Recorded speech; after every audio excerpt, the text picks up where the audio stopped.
Welcome to the Daily Jerry Anderson podcast, which unusually begins today with an accusation that Coilis Interruptus is attempting to talk posh. Incredulous as this may seem, there are those out there who believe this to be the case. More chance of seeing a salmon doing an Irish jig. I couldn't help but pick up Mr. Coyle worrying that his bin was going to blow over in the wind. I think I remember you talking about that. Oh, it blew over. Blew over. Well, you see, you anticipated that it was going to blow over, and then it blew over. Yeah. And after going on a bit, he comes out with the following statement.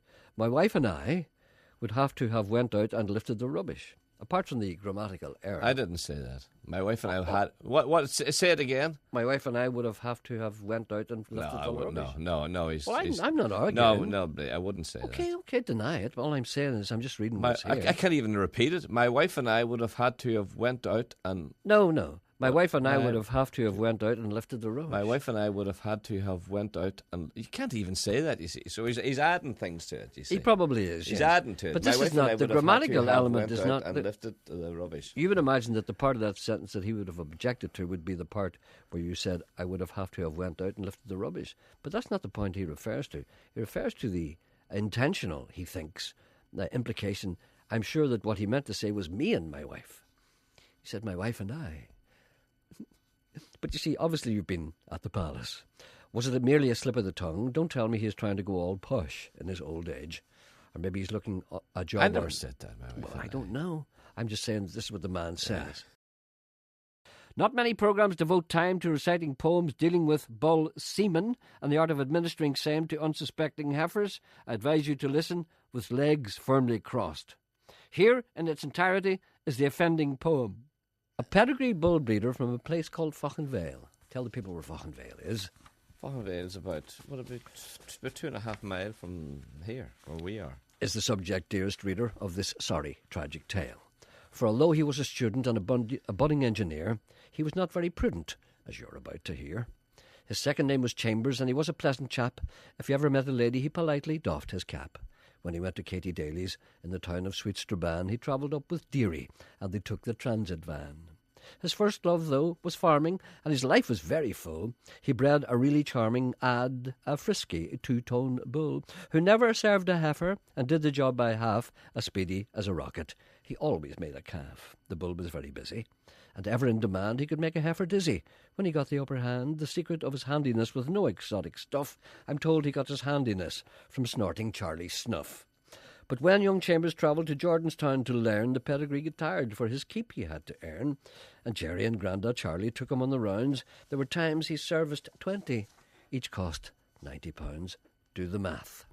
There were heifers from Dungannon, there were heifers from Armagh, from Auchabrack and Claudy, and some from Maharah. He served a few from Swatra, and a ween from... a ween. That's it, a ween. He served a few from Swatra, and a ween from near Drumcerne, and a heifer from the Largy. I think he gave a turn. He even crossed the border, but young Chambers did not know. The pair of crafty buckos had him working in Dunlow. The bull was doing nicely. He brought them lots of luck, till he did a job in Killywill, and there, wouldn't you know it, disaster struck. The farmer was O'Hara, McKinney, Coyle, or Smith, but his slatted house was slippy, and the poor bull lost his grip. When the heifer started slipping, with our friend upon her back, and the pedigree romancer, his leg, an awful crack. When the students started asking how the bull had lost his leg, he met a wall of silence, not a word was said. So he ruefully concluded that his pedigree now lacked the brake horsepower he needed to reach the heifer's back.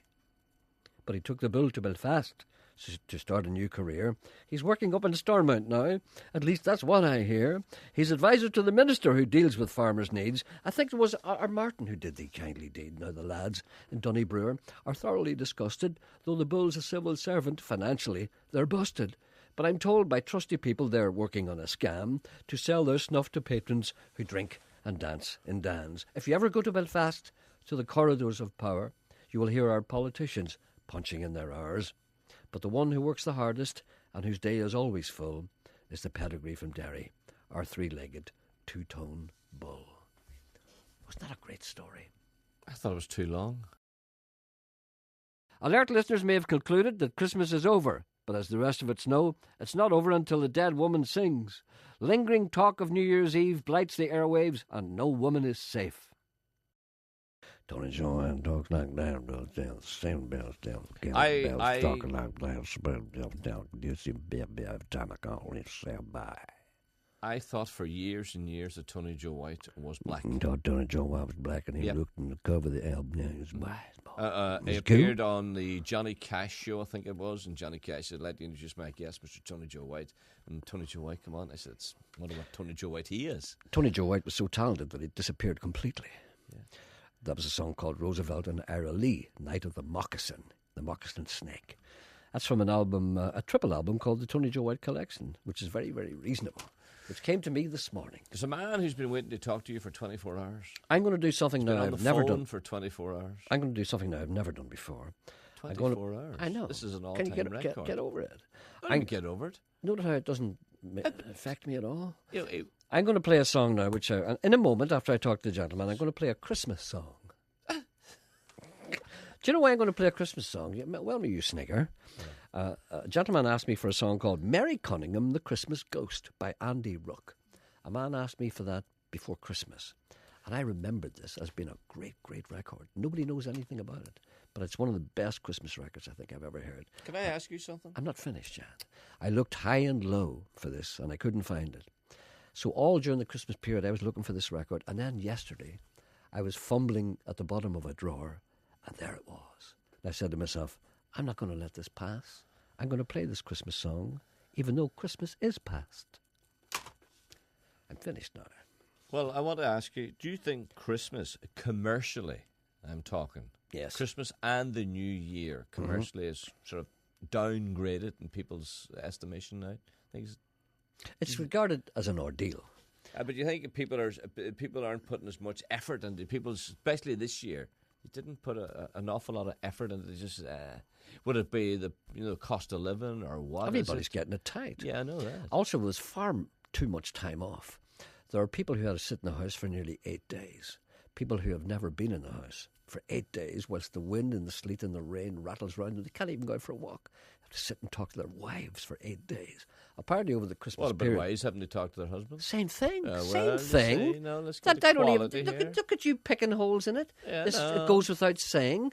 If two people sitting looking at one another for 8 whole days and they can't go out because it's subarctic, and they can't go to the pictures because they've no money, and they can't go out for a drink because there are too many gobshites in the pubs, and they can't go out for a meal because it's too dear, and they have to sit and talk, and they're watching TV, and But New Lee Year's- Evans is on all the time. New Year's Eve. New Year's Eve. New Year's Eve. I'm talking about here. I don't know what it's like in the rest of Northern Ireland, but certainly it hadn't got the big impact that it had in years gone by. Well, you're not going to see a great impact if you spent New Year's Eve sitting at home. I went out, and I have to say I had a great night New Year's Eve, full of jollity and gaiety, and pipes and music and wonderful, lovely things. And I thought to myself, this is a great New Year's Eve. You see, when you sit in the house, all you see is your TV, and you get depressed. That's what's wrong with you. You should go I out didn't sit in more. the house. Where did you go? I told you where I was. Aye, but you didn't go anywhere. You went and sat to talk to men. You have to go out and grab women, kiss them at 12 o'clock. That's what you need to do, whether they want to kiss you or not. You have to impose yourself upon them because it's the only time of the year you can grab them. The presenter speaks to a somewhat distracted man in Murcia, which is in Spain, where he claims the temperature today is 35 degrees. A bit hot, I think. The presenter doubts this, but gives up when he realises that the Spanish resident isn't listening to him. Tell me this and tell me no more. Is it very expensive to buy property out there now because nobody has any money and everybody's selling everything? Is it very... Oh, yes, you get a house here now, nearly half price. You see? What are we doing? What are we doing here? Aye. Eh? What are we doing What about here? the cost of living, Hugh? What about the cost of living, Hugh? Oh, very cheap, very cheap. What are we doing here? 25 degrees and we're sitting here and big socks and everything on us. And the big winds howling round us and darkness and greyness and the wind lashing the sea, pounding at our doors. And Well, that could man's- I ask? Can you hear me talking here? Ask Hugh, Yeah. what does he do all day? How's he go Hugh, through the day? What do you do all day? Ask him again. What do you do all day, Hugh? Oh, just go down the beach and just we're quite close to Port Matharon, Yes, yes. and you can go on down there and have a coffee. But is it not a long day, Hugh? No, You always find something to do. Yes, I see. Okay. You know, but I'd have no trouble. you're You quite know an this thing about intellectual, Mr. Coyle. what? I'm saying Mr. Coyle is quite an intellectual The line must be really bad then. because he listens to Judge Judy, and so do I. Yes. But the worst thing is when you watch it. That's the worst thing. But listen, Where are you originally from, will Hugh? what do you do? What do you call this show? No, but you're not. Your show doesn't start at 3 o'clock. Just shut up, will you? You're not interested in Hugh. I am. No, I'm talking. I'm not interested. I want in to you. retire to Spain. No, but you wouldn't. What could you do there? That's what I want to ask you. Where's Hugh originally from? People aren't playing snooker in I was originally from Ardmore. There you are. Ardmore, just outside of Derry, Londonderry. Ah. And well, see, I think you do the right thing. You see, a lot of people say they couldn't live in Spain because they'd be bored. I left there in 1949 and never went back. Really? Well, you did okay. You're sitting in Spain in the sun, and we're sitting here foundered. Thank you for listening. Back tomorrow.